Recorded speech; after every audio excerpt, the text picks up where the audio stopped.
आप समझिए कि बदलाव की शक्ति आपके हाथों में है। आज अगर आप एक ऐसी सरकार चाहते हैं जो आपके लिए काम करे, तो आप आसपास देखिए, मेरी बातों पे भी मत जाइए, देखिए कि संघर्ष करने वाला कौन है। ये दीपिंदर जी बैठे हैं, जानती हूं अच्छी तरह दीपिंदर जी को, मैं सालों से देख रही हूं। और ये मत समझिए कि सिर्फ इनकी बातों पे मैं कह रही हूं, मैं पूछती हूं लोगों से, हरियाणा से कोई आता है मैं पूछती हूं, दीपिंदर जी मिलते जुलते हैं लोगों से, गांव में जाते हैं, संघर्ष करते हैं, मेहनत करते हैं, हमेशा यही पता चलता है कि मेहनत करते हैं, कि इनका घर इनके दरवाजे आपके लिए 24 घंटे खुले रहते हैं।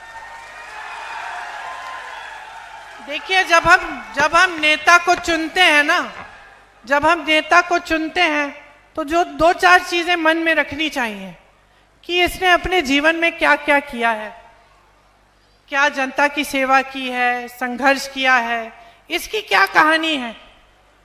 तो हम लोग देखते हैं, चलो इस नेता ने संघर्ष किया है, या इस परिवार ने अपने देश के लिए शहीद किए हैं, अपने परिवार के सदस्य शहीद हुए हैं, या फिर इस परिवार ने काम किया है, या चलो ये नया लड़का है, बहुत मेहनत करता है, दिन रात मेहनत करते हुए देखा है हमने, संघर्ष करते हुए देखा है। तो एक तो ये बात होती है। दूसरी बात होती है कि जहां जहां इन्होंने काम किया है वहां क्या हो रहा है। तो जहां जहां, जैसे दीपिंदर जी भी इतने समय से हरियाणा में काम कर रहे हैं, रोहतक में काम करते हैं, अपने क्षेत्र में काम करते हैं, तो आपने खुद देखा होगा कि हाँ भाई, इनके समय में क्षेत्र में परिवर्तन आया, नौजवानों को थोड़ा रोजगार मिल रहा था, हमारी कमाई इतनी मुश्किल नहीं थी। तो ये भी देखते हैं हम।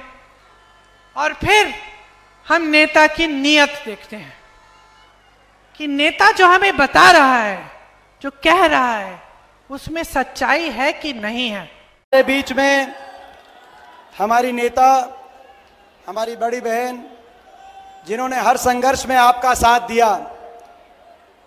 जब किसान पे बात आई, आपको लखीमपुर याद होगा, जब किसानों को बेरहमी से भाजपा सरकार के मंत्रियों की गाड़ियों के नीचे रौंदा गया, तो एक शेरनी की तरह एक हमारी बहन देश में अकेली निकली और लखीमपुर गई, जहां पर बीजेपी सरकार ने उन्होंने जेल में कई दिनों तक रखने का काम किया।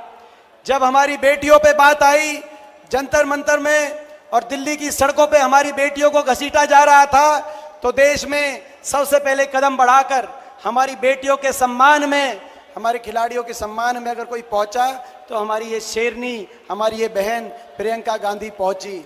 जब संविधान की बात आई और गरीब की बात आई, संविधान पे आक्रमण हो रहा था देश में, तो हमारी बहन सबसे पहले आई। और जब हरियाणा के मान सम्मान की बात आई, तो हमारे बहन ने हमेशा हरियाणा के लिए हमेशा बहन खड़ी रही। आज ऐसी हमारी बहन का मैं अपने इलाके में आप सबकी तरफ से स्वागत करता हूं कि आज हमारे हरियाणा की इस पावन धरा पे और मेरे इस इलाके में आप आए हो। मैं बहुत बहुत आपका स्वागत करता हूं। बाकी हरियाणा में क्या चल रहा है, यह रिपोर्ट आप तक पहुंच गई कि नहीं पहुंच गई? जुराना वालों, क्या चल रहा है? किसकी सरकार बन रही है? हरियाणा के कोने कोने से आज एक ही आवाज आ रही है, बीजेपी की दमनकारी सरकार जा रही है और कांग्रेस पार्टी की सरकार। देखो, हमने नहीं कहा कि आ रही है, बोलो, अंदर से आपकी आवाज आई, क्योंकि ये भगवान की आवाज है, सच की आवाज है। जो ये सरकार, बीजेपी की सरकार, जिसने हरियाणा का इतना नुकसान किया, जिस सरकार ने आज हरियाणा को देश में नंबर 1 बना दिया बेरोजगारी में, हरियाणा को देश में नंबर 1 बना दिया नशे में, हरियाणा को बीजेपी ने नंबर 1 बना दिया देश में अपराध में, भ्रष्टाचार, महंगाई, आज विकास की पटरी से हरियाणा को उतारने वाली ये सरकार, 750 किसानों की जान की कुर्बानी लेने वाली बीजेपी ये सरकार, हमारी बेटियों को दिल्ली की सड़कों पर घसीटवाने वाली बीजेपी की ये सरकार, बाबा साहब भीमराव अंबेडकर जी के संविधान की हत्यारी है भाजपा की सरकार, गरीब आदमी की सारी स्कीम्स को हरियाणा में बंद करने वाली बीजेपी की ये सरकार आज हर घर को परेशानी में डालने वाली बीजेपी की ये सरकार, आज जब हमने इस सरकार से, मैं प्रियंका जी को बताना चाहता हूं, हमने एक पदयात्रा करी और सरकार से पूछा कि आपने हरियाणा का इतना भट्टा बिठा दिया कि नहीं बिठा दिया इन्होंने हरियाणा का भट्टा। सवाल पूछा कि आपने हरियाणा का जो भट्टा बिठा दिया है, हरियाणा हिसाब मांग रहा है 10 साल के आपके कुशासन का। तो दिल्ली से बड़े बड़े नेता आए और उन्होंने कहा कि बीजेपी है, हम बीजेपी हैं, हम हिसाब नहीं देंगे। 10 साल हरियाणा का भट्टा हमने बिठा दिया हो, भले हम हिसाब नहीं देंगे क्योंकि हम बीजेपी हैं। हम तो हिसाब लिया करते हैं, हम हिसाब दिया नहीं करते। बीजेपी के नेताओं ने ये कहा। जब 5 अक्टूबर को वोट पड़े तो भाई जो मशीन है, भाई मशीनों में से दिल्ली के उन नेताओं तक एक गूंज जानी चाहिए, इतनी मशीन दबा दो, इतनी मशीन दबा दो, दिल्ली के नेताओं तक ये बात जानी चाहिए। कहीं और आपका बिना हिसाब करे काम चल जाता होगा, लेकिन यहां नहीं चलेगा। ये महाभारत की धरती है, क्योंकि ये हरियाणा है प्रधान, ये हरियाणा है, यहां न्याय होगा। बहन बेटी के जब मान सम्मान पे बात आई, ये वो देश है, प्रदेश है जहां दुश्मन की बहन बेटी की इज्जत को भी अपनी इज्जत मानने की संस्कृति है। जब द्रौपदी की इज्जत पे बात आई तो यहीं नजदीक में कुछ कोस दूर कुरुक्षेत्र के मैदान में महाभारत का महारण हुआ। ये वो देश है, यहां आपकी हरियाणा की बेटियों के साथ क्या हुआ वो आपने नजारा देखा। मैं आज दीदी का स्वागत करने के साथ साथ आप सबकी तरफ से एक आश्वासन दिलाना चाहता हूं दीदी को। जब यहां पे आए हम नामांकन में, जब यहां पे आए विनेश बहन के प्रचार में, तो इन सब ने कहा कंपटीशन लगेगा। गढ़ी सांपला कलोई, जो हुड्डा साहब का विधानसभा क्षेत्र है, गढ़ी सांपला कलोई का और जुलाना का कंपटीशन लगेगा कि कौन ज्यादा जिताएगा। तो मैंने इनको कहा कि भाई जुलाना से ज्यादा जिता दो आप। बताओ भाई, जुलाना से ज्यादा जिता दोगे क्या? जुलाना से ज्यादा जिताओ आप। बड़ी जीत, आप बड़ी जीत जुलाना में देना, ताकि अगली कांग्रेस की सरकार प्रदेश में प्रियंका जी के नेतृत्व में, राहुल गांधी जी के नेतृत्व में और सतपाल ब्रह्मचारी जी, विनेश जी और हम तीनों मिलकर प्रदेश में जुलाना को नंबर 1 विकास में बनाने की जिम्मेदारी आज हम लेने के लिए आए हैं। ये हमारी जिम्मेदारी है, जुलाना को विकास में नंबर 1। बहुत दिनों से जो है मैं समझता हूं ये जुलाना हल्के की आज आस है कि जुलाना विकास में प्रदेश में नंबर 1 आए। तो आज ये हमारी जिम्मेदारी है और आपकी जिम्मेदारी है बड़ा आशीर्वाद देकर मेरी इस छोटी बहन विनेश फोगाट को बड़ा आशीर्वाद देकर आप चंडीगढ़ भेजना। आपके आशीर्वाद की एक एक वोट से मुझे और हम सबको उतना ही आशीर्वाद मिलेगा जितना विनेश को मिलेगा, और मिलकर हम चलेंगे। बताओ, दीदी को विश्वास दिला दूं, ये जो हल्का ये प्रदेश में नंबर 1, ये आपका हरियाणा प्रदेश किसानों, जवानों, पहलवानों का प्रदेश है। यहाँ आकर बहुत खुशी होती है, बहुत गर्व महसूस होता है। दिल्ली तो पास में ही है, आना जाना काफी हो जाता है। मेरे बच्चे गुड़गांव में पढ़े, मेरा अपना भी अनुभव है आपके प्रदेश का। मेरी बहनें बैठी हैं। कुछ सालों पहले, लगभग 8 साल पहले, मेरी बेटी शायद 15-16 साल की थी, तब वो हरियाणा प्रदेश के लिए बास्केटबॉल खेली। तो वो भी खेल कूद में तेज है। जब उसको यहाँ आना था एक कैंप के लिए, सर्दी का समय था, मैं भेजना चाह रही थी कि जाए, बाकी बच्चों के साथ अच्छी तरह से खेले, सीखे। तो मैंने कहा मैं छोड़ आती हूं। मैं यहाँ आई, सोनेपत के पास एक जगह थी जहाँ पे स्कूल में एक कैंप था, कोचिंग का कैंप था। तो सुबह छोड़ना था और शाम को बेटी को घर ले जाना था। तो मैंने सोचा अगर मैं कैंप में जाऊंगी तो सबको पता चलेगा कि ये किसकी बेटी है। तो मैंने सोचा कि इससे अच्छा मैं थोड़ा दूर उसको छोड़ देती हूँ और वो चली जाएगी और शाम को मैं आके ले लूंगी, तो किसी को पता नहीं चलेगा कि मेरी बेटी है, सब की तरह समान तरह से उसके साथ व्यवहार होगा। तो मैंने बेटी को छोड़ दिया सुबह पाठशाला में। यहाँ सोनेपत के पास एक सरकारी पाठशाला थी शायद, और मैंने सुरक्षा कर्मियों को कहा कि अपनी गाड़ी हम किसी खेत के पास लगा देते हैं, गाड़ी में रुक जाएंगे पूरे दिन। तो बैठी थी मैं गाड़ी में, कुछ 1-2 किलोमीटर दूर था पाठशाला से, और मैंने खेतों में देखा कि एक दादाजी खेत में काम कर रहे हैं। तो मैंने सुरक्षा कर्मियों को कहा आप यहीं ठहरो, मैं जाके जरा बात करती हूँ। मैं चली गई खेत में उनसे बात करने के लिए। उन्होंने मुझे पहचाना नहीं, सुरक्षा कर्मी दूर थे। बातचीत हुई, मैंने कहा मुझे सिखा दीजिए कटाई करना। कटाई कर रहे थे तो थोड़ा सिखाया मुझे, थोड़ी सी कटाई मैंने उनके साथ कर ली। उन्होंने सोचा होगा ये शहर की लड़की है, थक गई होगी, धूप बहुत है, तो कहा कि बेटा घर चलो मेरे साथ, घर में चाय पिलाएंगे, थोड़ा सा आराम कर लेना। मुझे भी लगा कि पूरे दिन इंतज़ार करना है, तो चलो इन्हीं के घर चले जाती हूँ, दादू जी के साथ चली जाऊंगी, वहीं बैठ जाऊंगी, पूरा दिन इंतज़ार करना है मुझे। तो दादू के साथ मैं घर चली गई। मुझे घर ले गए अपने, घर में दादी जी थी, छोटे छोटे बच्चे थे, बहुएं थी।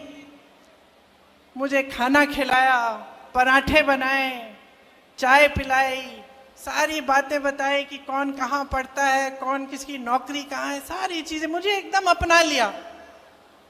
मतलब अभी अभी मिले थे, मुझे जानते नहीं थे, अपने परिवार समान घर ले गए, अपनाया। मुझे भी बहुत अच्छा लगा, खूब बातें हुई कि किस तरह से क्या करते हैं, क्या होता है, अपना जीवन कैसे गुजारते हैं। तभी 4-5 घंटे बीत गए, मुझे पता भी नहीं चला। 4-5 घंटों बाद उनका बेटा घर आया। अब इत्तेफाक से उनके बेटे ने रायबरेली में काम किया था, तो मुझे देखते ही पहचान लिया और कहा कि आप तो प्रियंका हैं। तो अब मैंने कहा नहीं था, मैंने कुछ कहा नहीं था उनको, तो मुझे भी अचानक मुझे लगा, मैंने कहा हाँ। तो फिर तो सबने और भी गले लगाया, और फिर दादी जी की बात की, पिताजी की बात की, और हमारी एक दोस्ती हो गई। देखिए 8 से 10 साल बीत गए हैं। जब जब मेरी रैली आसपास लगती है तो उनका बेटा मनोज कभी कभी दादू जी को ले आते हैं मेरे से मिलने, कभी कभी मेरे घर भी आते हैं। जब जब मेरे घर आए तब कभी खाली हाथ नहीं आए, गन्ना लाए, घी लाए, बच्चों के लिए कुछ ना कुछ लाए, कपड़े लाए। और दादी जी सीधे मेरी रसोई में गई और पराठे बनाने लग गई, सबके लिए खाना पकाया। तो एक अपनापन जो था वो एकदम बन गया। और मुझे अक्सर लगता है कि यही है हरियाणा, यही है हरियाणा की जनता, यही है आपकी संस्कृति, यही है आपके संस्कार। और एक और बात बता देती हूँ कि उन 8 सालों में मेरे से एक चीज नहीं मांगी। कुछ भी मांग सकते थे, जब हमारी सरकार थी केंद्र में तो ठीक है, लेकिन सरकार न होते हुए भी कुछ भी मांग सकते थे, ये नौकरी दिलवा दो, एक काम करा दो। कुछ नहीं मांगा आज तक मेरे से, सिर्फ मुझे प्रेम दिया है। और मैं समझती हूँ हमेशा कि जो आपका प्रदेश है और मेरा परिवार है, उसके बीच जो रिश्ता रहा है, उसी का प्रतीक ये मेरा एक छोटा सा रिश्ता जो इस एक परिवार के साथ है वो है। जंतर मंतर पे बैठी थी, प्रियंका गांधी जी वहां पे बड़ी बहन के नाते आई थी, और जो हिम्मत और हौसला हमें देने का काम किया था, मैं उनको शब्दों में ना बयां कर सकती हूँ, ना उस दर्द को मैं छुपा सकती थी। वो दर्द जब हमने दीदी को बताया, उनका जो एक हाथ था जो हमारे सिर के ऊपर उस दिन टिका था, आज भी वो हाथ की ताकत को मैं अपने ऊपर महसूस कर सकती हूँ।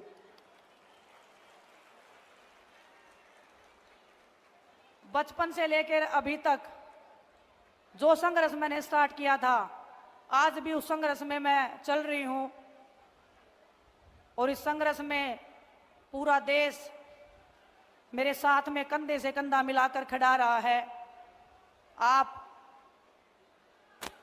जितने भी हमारे बड़े बुजुर्ग, जो नौजवान युवा साथी हैं, जो ऊर्जा आप लोगों ने मेरे को दिखाई है, इतने कम समय में आपने मेरे को जो अपना बनाने का जो काम किया है, कुश्ती के क्षेत्र में जो मान सम्मान, जो प्यार आपने मुझे दिया है, मैं उसका विश्वास दिला के आपको कहती हूँ, आपके हर दुख और दर्द में हमेशा मैं आपसे 2 कदम आगे रह के आपको बचाने का, आपके हकों के लिए लड़ने का हमेशा मैं काम करती रहूंगी। एक किस्सा और बताना चाहती हूं मैं आपको। यहाँ पे बड़े भाई दीपेंद्र सिंह हुड्डा जी भी बैठे हैं। जब जंतर मंतर पे हम लड़ाई लड़ रहे थे, एक रात की बात है, जब हमारी पुलिस वालों से झगड़ा हो गया था, भाई साहब पैदल पैदल अपने घर से भागे आए थे हमें देखने के लिए कि मेरी बहनें ठीक है कि नहीं है। तो जब ऐसा भाई और ऐसी बहनें जब आपकी इस बेटी के साथ में है, तो मुझे लगता है कि जुलाना को नई ऊंचाइयों पर पहुंचाने से कोई रोक नहीं सकता है। पूरी ताकत और ईमानदारी से, जिस ताकत और सच्चाई और ईमानदारी से मैंने कुश्ती के क्षेत्र में नाम किया है, आप बड़े बुजुर्गों के आशीर्वाद के बिना ना तो वो लड़ाई कभी पूरी हुई थी, ना ये लड़ाई कभी पूरी हो सकती है। तो आप सबसे मैं आशा और उम्मीद करती हूँ और आपको विश्वास भी दिलाती हूँ कि आप मुझे जितना प्यार दोगे उससे मैं 1000 गुना वापस प्यार आपको लौटाने का विश्वास दिला सकती हूँ, भरोसा दिला सकती हूँ।